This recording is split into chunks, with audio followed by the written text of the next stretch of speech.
नवऱ्याने सोडलेल्या बाईचा खून, प्रियकराचे दोन बायकांबरोबर एकत्रच गपागप, दो फुल एक माली. आजकाल प्रेमाच्या नावाखाली शारीरिक आकर्षणाचा आणि वासनेचा खेळ खेळला जात आहे. प्रेमाचा अर्थच न उमगल्याने नव्या संसाराचे वाताहत होत आहे. लग्नानंतर नवरा पसंत नाही, दारू पितो, त्रास देतो अशी कारणे सांगून संसार सोडून निघून जातात. त्यावर काही मार्ग काढण्याऐवजी फारकत घेण्याचाच विचार पालकांकडूनही होतो.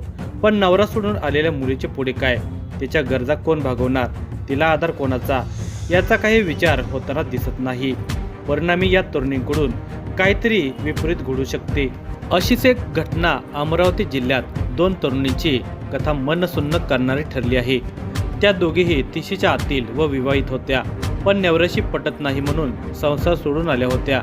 या दोघींना एका तरुणाने जाळ्यात ओढले होते. त्याने दोघांचाही विश्वासघात केला होता. त्या दोघींना एकमेकीबद्दल समजले तसे वादाला तोंड फुटले. यातील एकीने दुसरीचा निर्गुण खून केला, एकीचा जीव गेला, दुसरी तुरुंगात गेली, तर या दोघींचा घात करणारा प्रियकरही तुरुंगाची हवा खाण्यास गेला आहे. अमरावती शहरापासून काही अंतरावर असलेल्या तिवसा तालुक्यातील पुरा नावाचे गाव आहे. या गावात सूरज देशमुख वय वर्ष 34 हा तरुण आई वडिलांसह राहत होता. त्याचे सीमा मेश्राम या 28 वर्षीय युवतीबरोबर प्रेम संबंध होते. वास्तविक सीमा विवाहित होती. तिचा विवाह 10 वर्षापूर्वी झाला होता, पण संसारात तिचे मन न रमल्याने तिने पतीपासून वेगळे राहणे पसंत केले. नवतरुण वय आणि विवाहित असूनही पती सोडल्याने अनेकांची नजर सीमाकडे वळत होती. तिची ही नजर भिरभरू लागली होती. यातूनच 7 वर्षापूर्वी तिची ओळख सूरज देशमुख याच्याबरोबर ओळख झाली. दोघेही तरुण असल्यामुळे दोघात मैत्री झाली. मैत्रीचे रूपांतर प्रेमात व्हायला वेळ लागला नाही. दोघांचे प्रेम संबंध आता राजरोसपणे सुरू झाले होते. सीमा व सूरजची लव्ह स्टोरी मोठ्या जोमाने सुरू होती. या लव्ह स्टोरीत शुभांगी काळे हिची एंट्री झाली होती. आता ह्या शुभांगींचाही विवाह 4 वर्षापूर्वी झाला होता. मात्र नवरा दारू पिऊन मारहाण करत असल्याने तिचा संसार फार काळ टिकला नाही. अवघ्या महिनाभरातच ती नवऱ्याला सोडून आली. आता ती एकटीच होती. विवाहित असूनही पतीला सोडले असल्याने तिला आता पुरुष जोडीदाराची गरज असणे स्वाभाविक होते. वर्धा शहरातील शुभांगीची ओळख काही महिन्यापूर्वी सूरज देशमुख याच्याशी झाली. त्यानेही तिच्याशी ओळख करून घेतली. गोड बोलत मैत्री केली. पुढे तिलाही प्रेमाच्या जाळ्यात ओढले. त्याच्या गोड बोलण्याला ती भुलली. तिलाही जोडीदार हवा होता. सूरजसारखा प्रेम करणारा कोणी असेल तर लग्न का करू नये या विचाराने तिने त्याला प्रतिसाद दिला. आता सूरज आणि शुभांगीच्या लव्ह स्टोरीला रंगत येऊ लागली होती. एकीकडे सीमा तर दुसरीकडे शुभांगी अशा दोन तरुणीशी सूरज प्रेमाचा खेळ करू लागला होता. त्याने दोघींनाही अंधारात ठेवले होते. एकमेकींबद्दल त्यांना काहीच माहिती मिळणार नाही अशी त्याने व्यवस्था लावली होती. प्रेमाचा हा त्रिकोण सुरू झाला. दोघात तिसरा, आता सगळे विसरा याप्रमाणे सीमा व शुभांगी दोघींपासून सर्व लपवून ठेवत तो दोघींना वेळ देत होता. दोघींबरोबर मौज मजा करत होता. पण अनैतिक संबंध फार काळ लपून राहत नाही हेच खरे आहे. एक दिवस सूरजने सुरू केलेला खेळ उघड झाला. दोघींनाही दोघींबद्दल माहिती मिळाली. तशा दोघीही संतापल्या.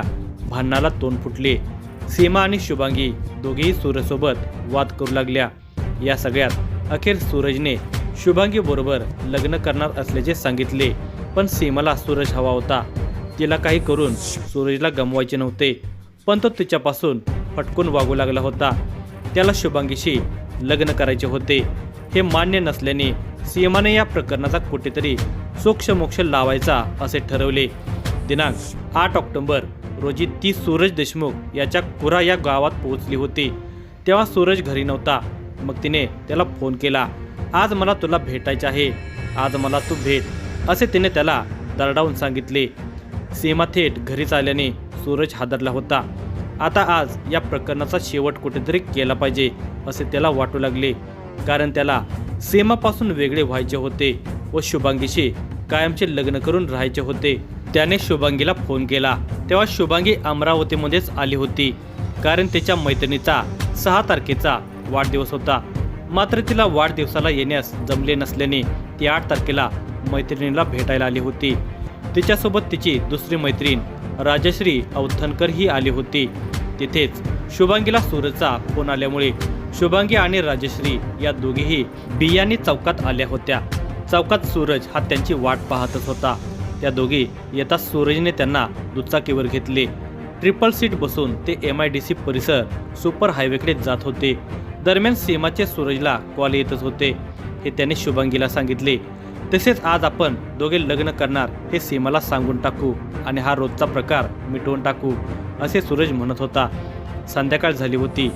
सुपर हायवेजवळ तिघेही पोहोचले. तिथे सीमा मेश्राम अगोदरच उभी होती.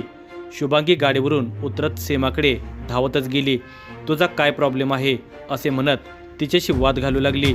पण सीमा हा प्रकार थांबवण्यासाठी नाही तर शुभांगी हिला संपवण्याच्या तयारीनेच आली होती. तिच्यामुळेच सूरज आपल्याला नकार देत आहे. तो तिच्याशी लग्न करून आपल्याला वाऱ्यावर सोडत आहे. या विचाराने सैरभैर झालेली सीमा येताना धारदार चाकू घेऊनच आली होती. तर तिला बघून शुभांगीचाही पारा वाढला होता. शुभांगी वाद घालून अंगावर येऊ लागली. तसा सीमाने पर्समध्ये हात घातला आणि धारदार चाकू बाहेर काढला.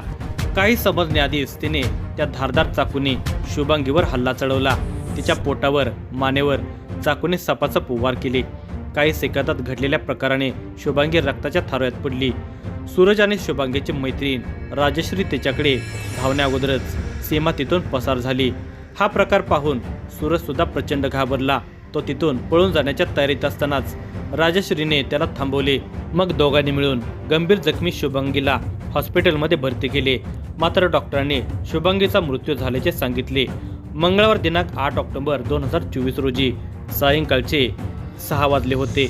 अमरावती शहरातील सुपर हायवे क्रमांक 6 श्रीकृष्ण मंदिराजवळ एका 24 वर्षीय तरुणीवर प्रेमाच्या त्रिकोणातून दुसऱ्या युवकाने चाकू मारून गंभीर जखमी केल्याची बातमी वाऱ्यासारखी पसरली. शुभांगीवर जीवघेणा हल्ला करून सीमा मेश्राम पळून गेली होती. तर प्रियकर सूरज आणि मैत्रीण राजश्री जखमी शुभांगीला घेऊन हॉस्पिटलला आले होते. काही क्षणात घडलेल्या या घटनेने परिसर सुन्न झाला होता. घटनेबाबत माहिती मिळताच राजापेठ पोलीस घटनास्थळी पोहोचले होते. एरविन हॉस्पिटलमध्ये दाखल केलेल्या शुभांगी काळेला डॉक्टरांनी तपासून मृत घोषित केले होते. त्यामुळे दवाखान्यात तिच्यासोबत तिला घेऊन आलेला सूरज देशमुख नावाचा तिचा मित्र पळून गेला होता. 3 दिवसात सलग चौथा मर्डर झाल्याने शहरात भीती निर्माण झाली होती. मृतक शुभांगीची मैत्रीण राजश्री अवथनकर हिने त्वरित राजापेठ पोलीस स्टेशन गाठून फिर्याद दाखल केली. शुभांगी सूरज काळे वय वर्षे 24 राहणार आरवी वर्धा हिच्या खून प्रकरणी सीमा मेश्राम व सूरज देशमुख या दोघांवर गुन्हा क्रमांक 565-24 कलम 104-1 351-2 3-5 भारतीय न्याय संहिता अन्वये गुन्हा दाखल करण्यात आला. पोलीस निरीक्षक रामदास पालवे यांनी तपासाची सूत्रे स्वीकारताच काही तासातच दोन्ही आरोपींना अटक करण्यात आली. स्थानिक न्यायालयासमोर उभे केले असता न्यायालयाने त्यांना पोलीस कोठडी सुनावली. पोलीस कोठडीत घटनेबाबत आरोपी सीमा मेश्रामला विचारणा केली असता तिने शुभांगी काळेचा निर्गुण खून केल्याचे स्पष्ट झाले. अखेर प्रेमाचा त्रिकोण एका युवतीच्या मृत्यूने तुटला. अमरावती शहरात घडलेल्या या घटनेने प्रचंड खळबळ निर्माण झाली होती. या घटनेचा तपास राजापेठ पोलीस स्टेशनचे ठाणेदार वरिष्ठ पोलीस निरीक्षक पुनीत कुलट आणि इतर सहकारी करत आहेत.